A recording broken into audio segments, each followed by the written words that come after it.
morning, students. Today I am there with you with one topic which always puzzles you. There is nothing as such which cannot be understood. And I'll try today to make you understand the most popular yet the most complex, assumed to be complex rather, topic before you. And that is deconstruction. Deconstruction is nothing, if you would see my further lecture and have patience for a few minutes, it will be crystal clear to you for the lifetime. Actually, this concept was brought into the literary world by Jacques Derrida. He was an Algerian French philosopher born in 1930 and he died very recently in 2004. Now, deconstruction is a form of philosophical and literary analysis derived mainly from work begun in 1960s by the French philosopher, as I said, Jacques Derrida, that questions the fundamental conceptual distinctions or oppositions in Western philosophy through a close examination of the language and logic of philosophical and literary texts. Saying this, I know that many of the things would not have been clear to you, but it will be clear. Friends, before I delve into discussing deconstruction, I'll have to discuss those things for which deconstruction stands against to that, in opposition of that. Actually, deconstruction is a concept brought against the concept propounded by its predecessors like structuralists, like Ferdinand de Saussure. And what they said, to understand deconstruction, you will have to know that first, right? So Ferdinand de Saussure was an structuralist linguist, and he said that language is nothing but a sign system that communicates in relation to the totality of other signs. As for example, you can see, suppose a sign is divided into two parts. In sign, there is one signifier and another is the signified. Suppose I write B-O-O-K, book. This becomes signifier, and the signified is a written or printed work consisting of pages bound in covers. Book means in a shape, you can see. If I say book, so this letter B-O-O-K is known as the signifier, and the book, as you can see in the picture, is the signified. So according to Ferdinand de Saussure, this was the concept. Now, another example you can see here, that if I write T-R-E-E, tree, to T-R-E-E, this letter, this text is a signifier, and what is signified is an actual tree. So signifier, we can say, is nothing but the expression, and the signified is nothing but the concept. Friends, this is one school of thought in structural theory. Now there is another theory which is propounded by Levi-Strauss, and that theory is known as binary oppositions.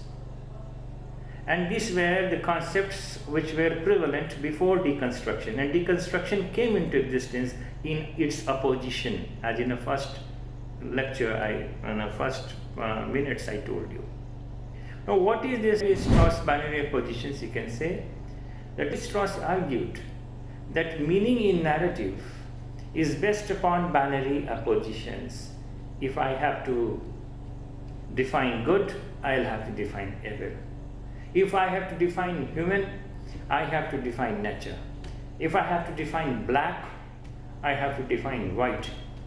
If I have to define protagonist, I have to define antagonist. If I have to define man, I have to define woman.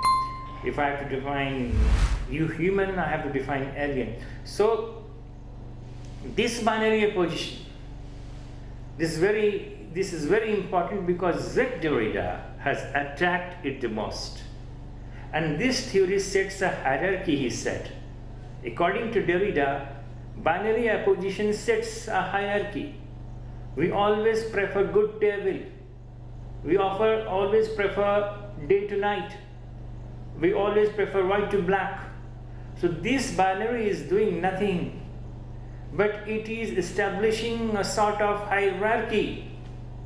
And this hierarchy should be demolished. Because in this world, everything is not in contrast as such is a binary. Everything is independent in itself. Everything has its own existence. And there is no need to have a reference of binary oppositions. This is what Jacques Derrida wrote. And Derrida wished to break it. And that is why this concept came into existence known as deconstruction. Friends, a slight history that in the 1970s, the term was applied, this term deconstruction was applied to work by Derrida, Paul de Man, J. Hillis Miller, and Barbara Johnson, among other scholars. And in these 1980s, basically it came into 1960s, but the prominence of it was, and its ripples were felt in 1980s. And it started to designate a range of radical theoretical enterprises in diverse areas of humanities and social sciences, including, in addition to philosophy and literature, law, psychoanalysis, architecture, anthropology, theology, feminism, gay criticism, lesbian studies, political theory, historiography. In the next class, I'll be discussing new historicism, which is also a byproduct of deconstructive theory or deconstruction, and film theory. So we can see that many of the critics say that this deconstruction is nothing, but it is an expression of nihilism.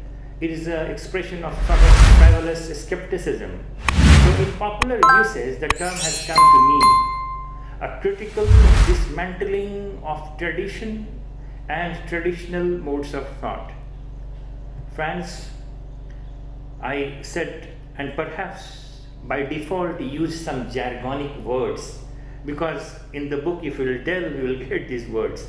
But even if the concept is not clear, I would like to tell you that deconstruction in an ordinary language is defined as a way of analyzing literature that assumes that text cannot have a fixed meaning. A text cannot have a fixed meaning. I repeat, a text cannot have a fixed meaning. If I start to analyze a particular literature influenced by this ideology, I am a deconstructionist.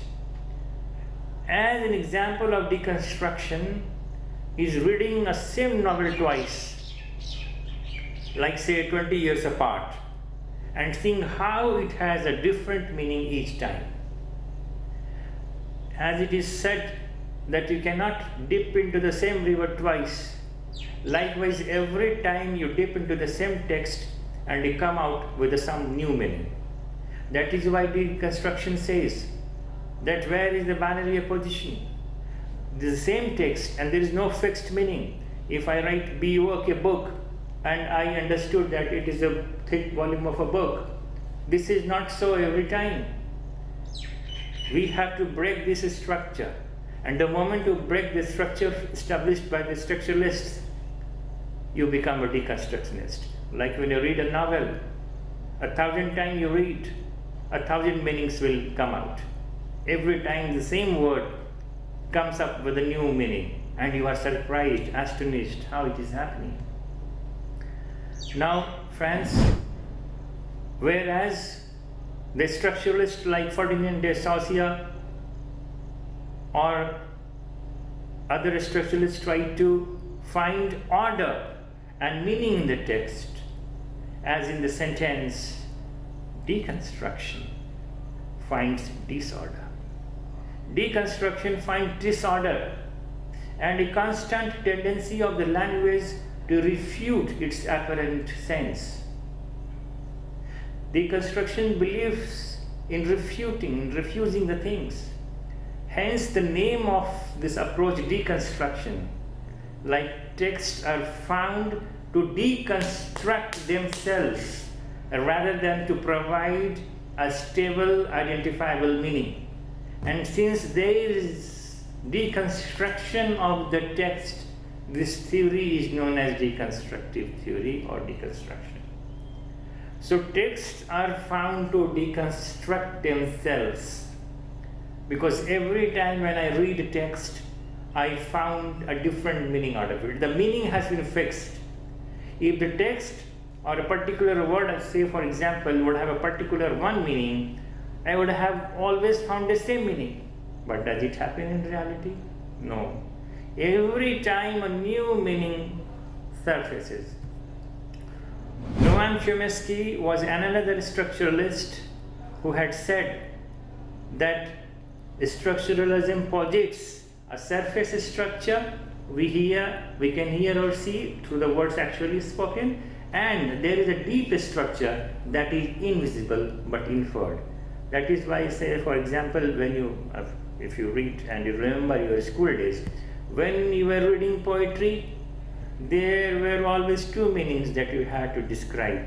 One was the literal meaning and another was the essence of the poem or the spirit of the poem. Bhavarth, Shabdarth and Bhavarth. So likewise, so what does it mean? Every word has a lot of meanings layered within. It depends up to you what is your personal experience and how many times you read, you will get different meanings in that. Friends, the practitioners of deconstruction celebrate the text's self-destruction, that inevitable seed of its own internal contradiction, as a never-ending free play of language. And they enjoy it. When they deconstruct, they enjoy it because they feel that they are not confined to a particular boundary of a text, and they celebrate it. They enjoy this free play of language. I will give you some examples and then it will be more clear to you. Now, instead of discovering one ultimate meaning of a text, as formalism seems to promise, deconstruction describes the text as always in a state of change, furnishing only provisional meanings. Through one word, you will always get one provisional meaning, and that is provisional. That is not ultimate. That is not final. Through every text, you never get a final meaning. You always get a provisional meaning, because in that particular word, there may be one or more than one and millions of meanings hidden in that. It depends up to your personal experience. Sometimes you can express it, sometimes you cannot express it, and deconstruction says you can never express it exactly. So all texts are thus open-ended constructs, and these open-ended constructs of the text are known as deconstructs.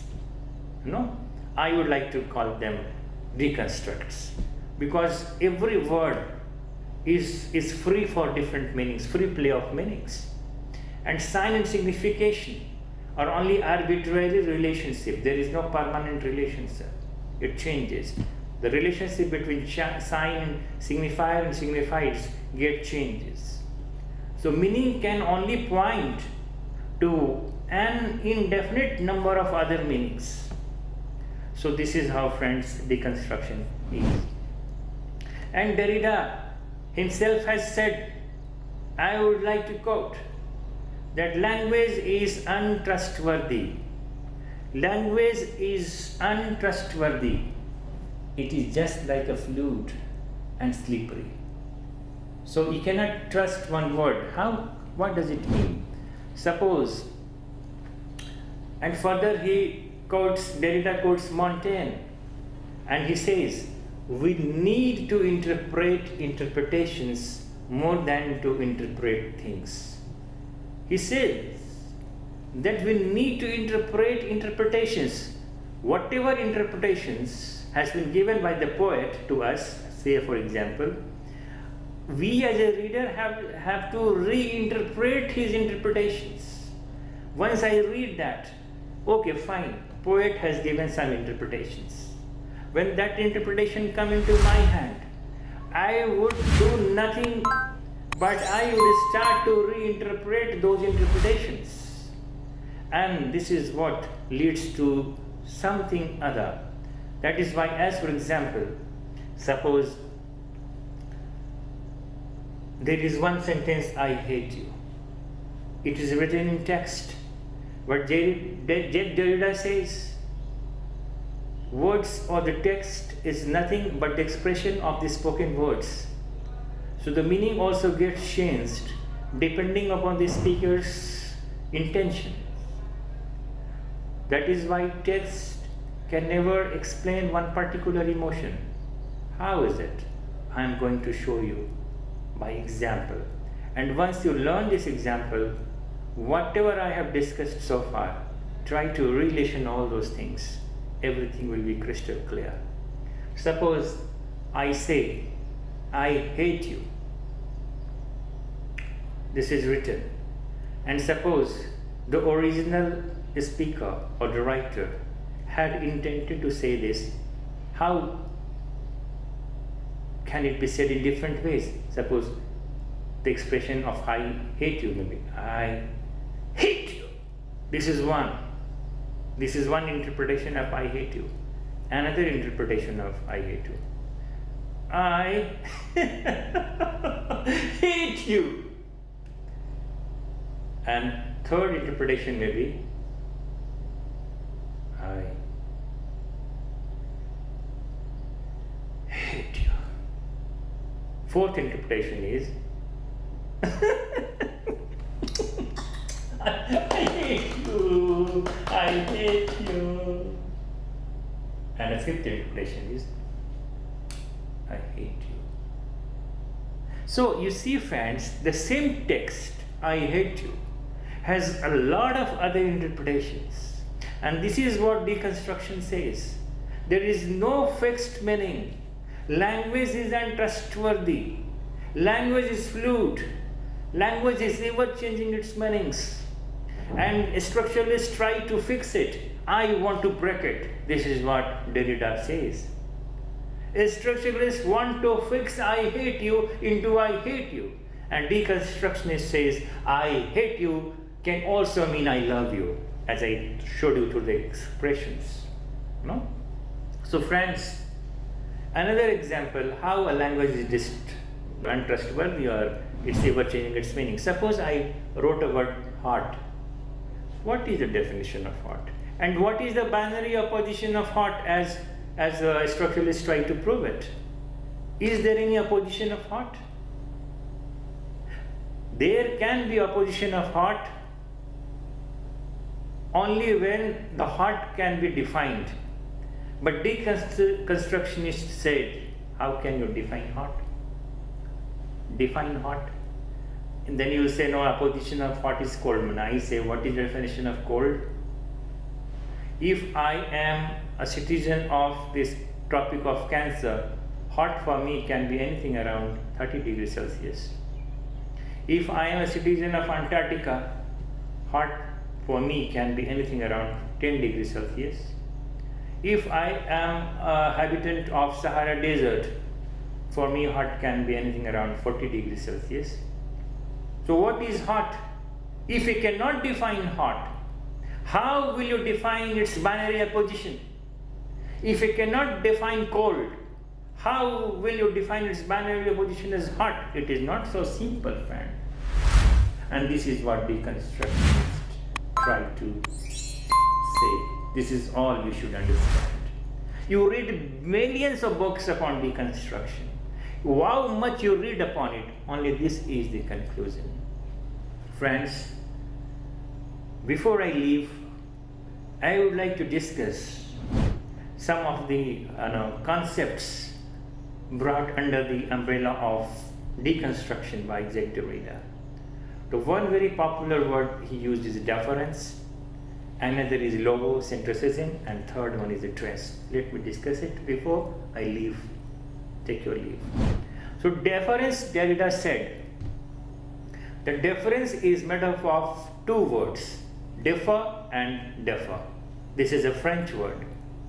And in French, the word differer means both to differ and to differ. Differ means to postpone something, and differ means to have a separate point of view. So differ means not alike, and differ means not alike, and differ means to continue. So it is to show textual disunity with the concept. So what does Jacques Derrida says? That every word is influenced by difference. Derrida explains that difference is the condition for the opposition of presence and absence. There is nothing as such which is present, and there is nothing which is as such absent in a word. So difference is also the hinge between the speech and writing, and between inner meaning and the outer meaning, outer representation. As soon as there is a meaning, there is a difference. What does it mean? That the moment you try to define heart, you try to differ from its earlier meaning, and you try to postpone its meaning, because we cannot reach to a particular definition.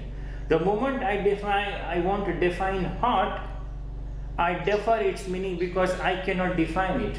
I can only indicate that for me heart may be 30 degrees Celsius, but I am not sure about it. That is why I deferred its meaning. मैंने इसकी meaning को postpone कर दिया कि बाद में कभी continuity में कभी define कर दिया जाएगा. And I also differ from its earlier definitions of heart, because for you, if you are coming from Antarctica, for you heart would have been defined as 5 degrees Celsius, but that I differ from you because for me it is different. Heart for me is different. So the same word heart has no presence and absence of one meaning, rather it is a difference.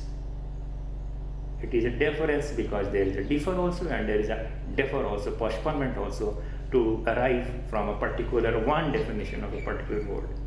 That is why in Zen philosophy, friends, it is said,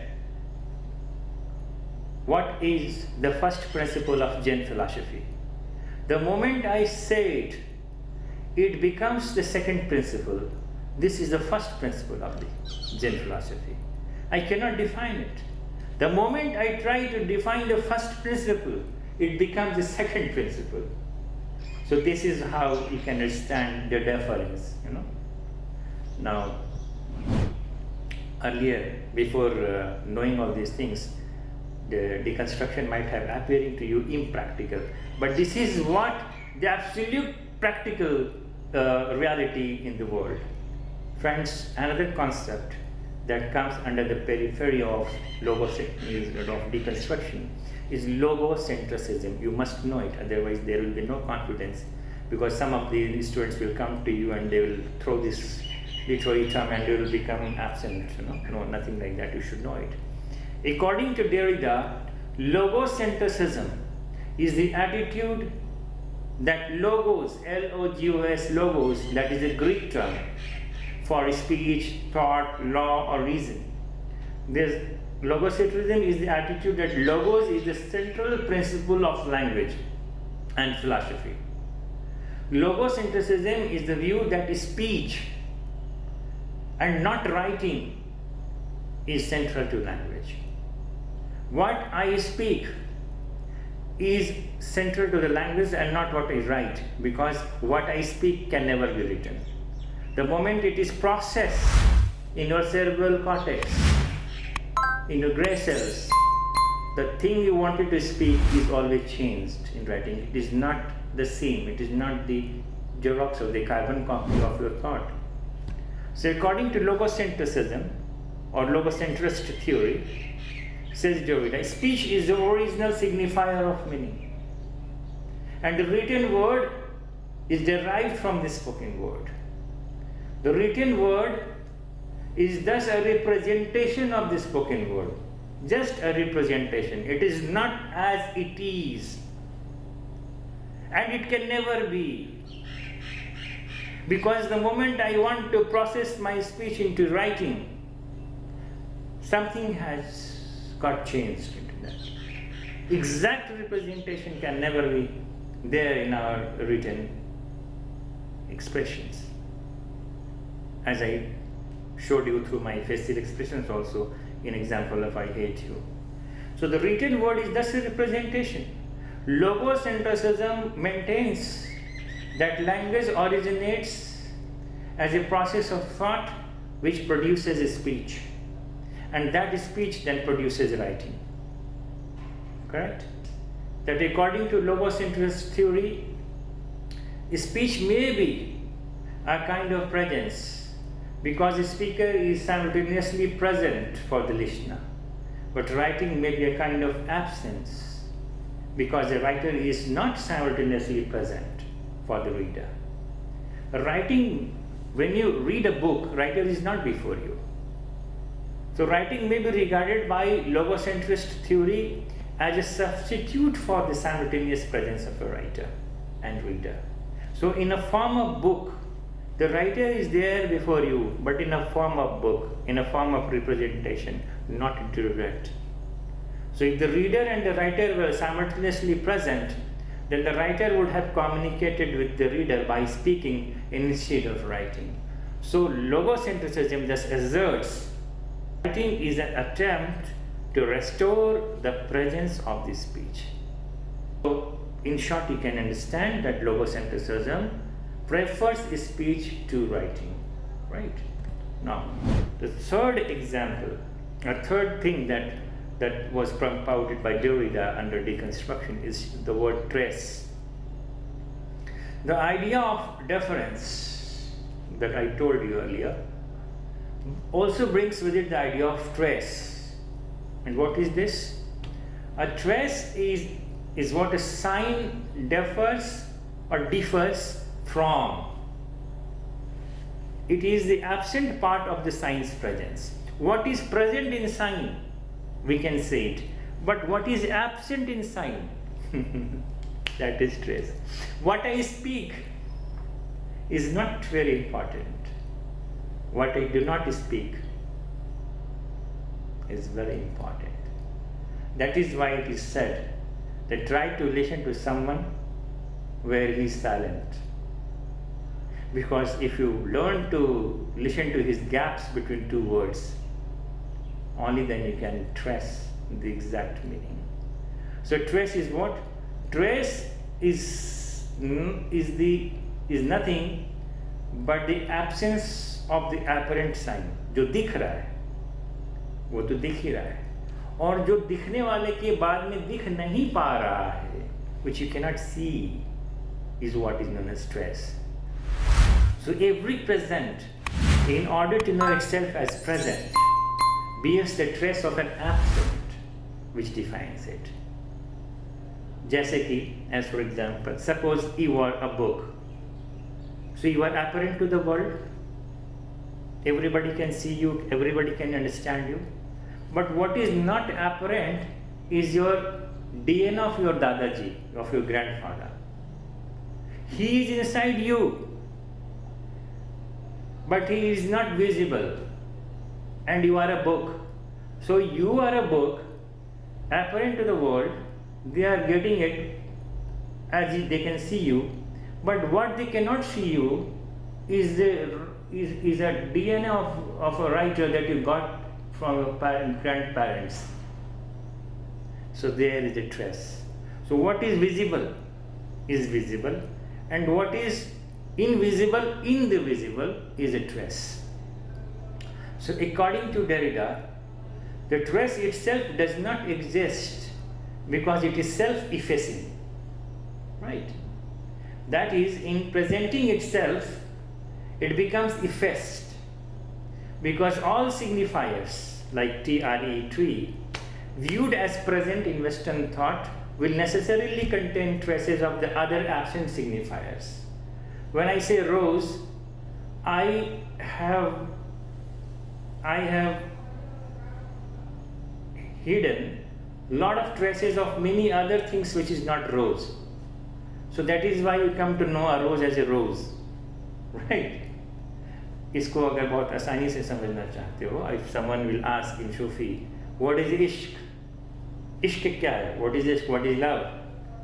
For that, the Amir Khusro type philosopher said कि ये इश्क क्या है ये मत पूछिए, इश्क क्या है ये मत पूछिए, जो जाने सो कहे नहीं और जो कहे सो जाने नहीं. Means the moment I will try to speak about it, I am proving myself an ignorant one because I cannot say it. So what you will have to know, you will have to know the trace. You will have to trace what exactly love is. So what do I say as a love can be heard by you, can be felt by you, but what remain unheard behind this feeling is what is known as stress. So these three concepts I think may be clear to you, and this is how deconstruction is. And you know friends, it is told about deconstruction and it is always referred to as a reading against the grain, reading the text itself with the purpose of knowing the text as it cannot know itself. It has been told by Thierry Galton that we read on the purpose of reading the text is nothing but knowing the text as the text itself cannot know itself, you know. And the other is the deconstructive reading uncovers the unconscious rather than the conscious dimensions of the text. That is why there is a trace of Sigmund Freud also in deconstructive theory, because through construction of a text we can also know the subconscious or the hidden subconscious of a writer, which is not apparent in the text as such, but if we start to read in between the gaps we can know about it. And it led to many other new school of thoughts like new historicism, which I'll discuss in my next video. I think you have understood it, and whatever I have left to speak, you will have to find out those traces and you will have to understand deconstruction, because it cannot be understood. And this is what Wittgenstein has said, which cannot be said. Thank you very much friends. Love you all. Thank you.